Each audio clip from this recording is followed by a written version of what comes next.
चलो शुरू करते हैं सबसे छोटे न्यूक्लियर डिजास्टर से और आगे बढ़ते हैं सबसे बड़े न्यूक्लियर डिजास्टर तक।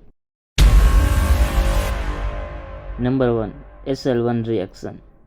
3 जनवरी 1961 को आइडाहो फॉल्स के पास नेशनल रिएक्टर टेस्टिंग स्टेशन पर एक घातक रिएक्टिव धमाका हुआ जिसमें 3 लड़कों की मौत हुई। ये सब शुरू हुआ 9 बजे। 3 मिलिट्री ऑपरेटर्स अपनी ड्यूटी पे United state army experimental nuclear reactor पर थे जिसका नाम है SL1।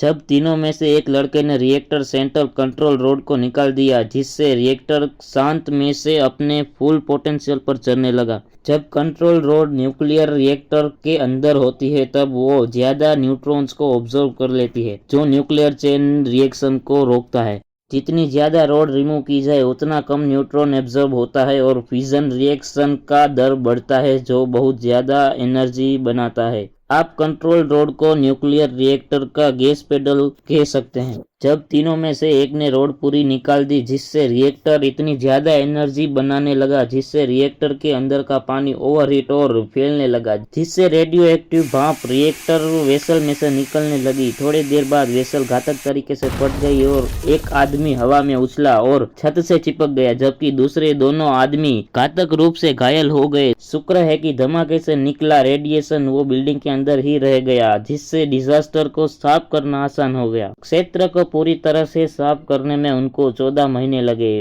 उन्होंने सभी रेडियोएक्टिव मटेरियल को जमीन में गाड़ दिया। वो तीनों आदमियों को जिसने अपनी जान गंवाई थी उनको ताबूत में रखकर लोहे के बॉक्स में डालकर उन बॉक्स को जमीन में कंक्रीट के साथ गाड़ दिया गया। तब से लेकर आज तक कोई यह नहीं जानता कि कंट्रोल रोड को क्यों बाहर निकाला गया था। Number 7, Tokaimura criticality act accident. Japan के अंदर 13 सितंबर 1999 को Japan nuclear fuel conversion company में काम करते 3 आदमी ने यूरेनियम फ्यूल बनाते टाइम शॉर्टकट लेने का सोचा। ये घातक निर्णय से न केवल 2 लोगों की जान गई बल्कि सैकड़ों निर्दोष लोगों की जान भी खतरे में पड़ गई। गलती से यूरेनियम नाइट्रेट की लिमिट से 7 गुना ज्यादा यूरेनियम मिलाया गया और साथ ही 18.8% संवर्धित यूरेनियम का उपयोग किया गया जो कि 3% से 5% की तुलना में अधिक था। इससे एक अनियंत्रित न्यूक्लियर चेन रिएक्शन हुआ जिससे तीनों ने एक धमाके के साथ एक ब्लू लाइट देखी। जब रेडिएशन अलार्म चलने लगे सारे वर्कर जगह को खाली करने लगे लेकिन 56 काम करने वाले और 667 पहले प्रतिक्रियाकर्ता और उनके पास रहने वाले लोग हाई रेडिएशन के संपर्क में थे। साइट को साफ करने में कई महीने लगे। पावर प्लांट हादसे के बाद बंद हो गया और अभी तक बंद है। उन तीनों आदमी में से 2 थोड़े दिन में मर गए और जो बाकी था उस पे लापरवाही का आरोप लगाया गया। अंत में जिस कंपनी में यह हादसा हुआ था उसको $121 मिलियन का भुगतान करना पड़ा।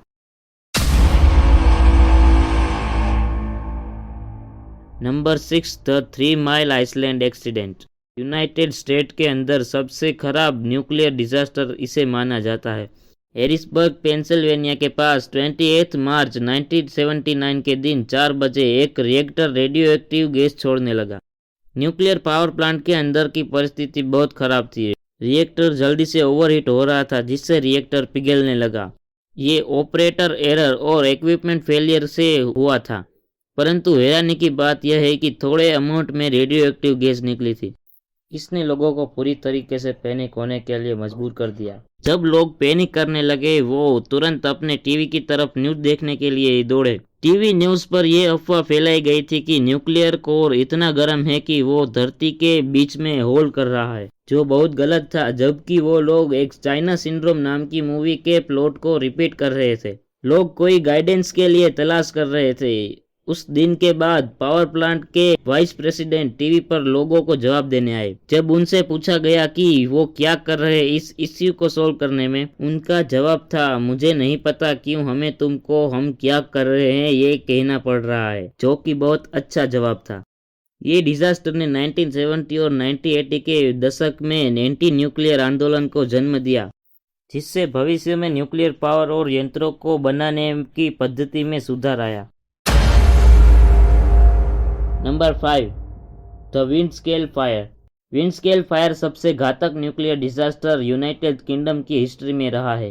विंडस्केल न्यूक्लियर रिएक्टर फैसिलिटी में 10 अक्टूबर 1957 को एक घातक और रेडियो एक्टिव आग टेम्परेचर कंट्रोल सिस्टम फेल होने से लगी, जिससे रिएक्टर कोर ओवरहीट होने लगा, जिससे यूरेनियम फ्यूल के फटने का खतरा होने लगा। जब आग बढ़ने लगी तब अंदर के क्रू मेंबर ने आग बुझाने का निर्णय लिया। सभी ने बिल्डिंग के अंदर वाले पंखे को अपने मैक्सिमम स्पीड पे चलाना चालू किया, जिससे आग और बढ़ने लगी। उसके बाद उन्होंने लिक्विड कार्बन डाइऑक्साइड डालना चालू किया, पर उसका आग पर कोई असर नहीं हुआ था। उसके बाद उन्होंने पानी डाला, पर उसका भी कोई असर नहीं था जब तक उन्होंने पंखा बंद नहीं किया। ये पूरी प्रोसेस करने में पूरे 3 दिन लग गए। इस समय में आग ने इतने रेडियो एक्टिव मटेरियल हवा में छोड़ दिए, जो यूके और यूरोप के कुछ हिस्सों में हवा के द्वारा फैला हुआ था। जब ये सब कुछ चल रहा था तब आसपास के किसी भी शहर को कोई चेतावनी दी नहीं गई थी। ब्रिटिश गवर्नमेंट ने डिजास्टर से जुड़ी सभी रिपोर्ट को छुपाना सही समझा, क्योंकि ये नकारात्मक कहानी अमेरिका के साथ न्यूक्लियर पावर डील को इफेक्ट कर सकती है। पूरा सच सामने आने में पूरे 30 साल लगे। तब तक 100 से 240 लोगों की कैंसर से मौत हो गई। Number 4, Soviet union disaster. Soviet union में 29 सितंबर 1957 को मायेक प्लांट पर एक 70 टन का न्यूक्लियर वेस्ट का धमाका हुआ। धमाका एक 27 फीट डीप कूलिंग कंटेनर जिसमें न्यूक्लियर वेस्ट रखा जाता था उसमें हुआ। कंटेनर का कूलिंग सिस्टम इस तरह से डिजाइन किया गया था कि जिससे ऐसे खतरे को टाला जा सके, पर यह थोड़े दिन पहले ही खराब हो चुका था और रिपेयर भी नहीं किया गया था। जब न्यूक्लियर मटेरियल ओवरहीट होने लगा, जिससे उसमें आग लगी और वो फट गया, जिससे चारों ओर न्यूक्लियर वेस्ट फैल गया, जो पास की एक सिटी में भी गया था। एज ऑलवेज किसी को भी चेतावनी दी नहीं गई थी, जिससे लोग मरने लगे। 2 साल तक ये सच छिपा रहा। ये डिजास्टर 2,70,000 लोगों को अपने साथ ले गया। Number 3, Santa Susana laboratory fuel disaster. 13 जुलाई 1959 को अमेरिका की हिस्ट्री में सबसे खतरनाक न्यूक्लियर डिजास्टर हुआ था। सच्चाई ये है कि अगर आप उस एरिया में रहने वाले लोकल निवासी होते तो आपको इस डिजास्टर की जानकारी भी नहीं होती, क्योंकि इसे पूरी तरह से छुपाया गया था। ये डिजास्टर 20 साल तक सामने नहीं आया था। ये लेबोरेटरी लॉस एंजल्स कैलिफोर्निया से थोड़ी माइल दूर आई है, जिसकी पॉपुलेशन 3.8 मिलियन के आसपास थी। सेंटा सुजाना लेबोरेटरी को नासा, बोइंग और यूएस डिपार्टमेंट ऑफ एनर्जी चलाती थी। ये सब शुरू हुआ जुलाई 1959 को, जब एक एक्सपेरिमेंटल न्यूक्लियर रिएक्टर ओवरहीट होने लगा। तब ऑपरेटर ने कंट्रोल रोड को जल्दी से कोर के अंदर डाला, जिससे ओवरहीटिंग रुक सके, पर यह काम नहीं किया। रिएक्टर का प्रेशर बढ़ रहा था, जिसके कारण ऑपरेटर को रेडियो एक्टिव गैस को हवा में छोड़ना पड़ा। 13,000 curies of iodine 131, 2600 curies of caesium 137 हवा में छोड़ा गया था। ये गैस खतरनाक थी क्योंकि आयोडाइन 131 की हाफ लाइफ 8 दिन की है। सीजियम 137 की हाफ लाइफ 30 साल की थी, जबकि डिजास्टर 20 साल तक अनरिपोर्टेड था। वहां के लोकल लोगों ने कैंसर और रेडियो एक्टिव बीमारी की वजह से अपनी जान गंवाई। ये सिर्फ यहाँ नहीं रुका। बाद में पता चला कि 10 में से 4 न्यूक्लियर रिएक्टर के साथ भी यही हुआ था। Number 2, Fukushima Daiichi disaster. This is the worst nuclear disaster in Japan history. Japan में 11 मार्च 2011 को कई डिजास्टर हुए थे, जो स्टार्ट होता है 9.0 के भूकंप के साथ।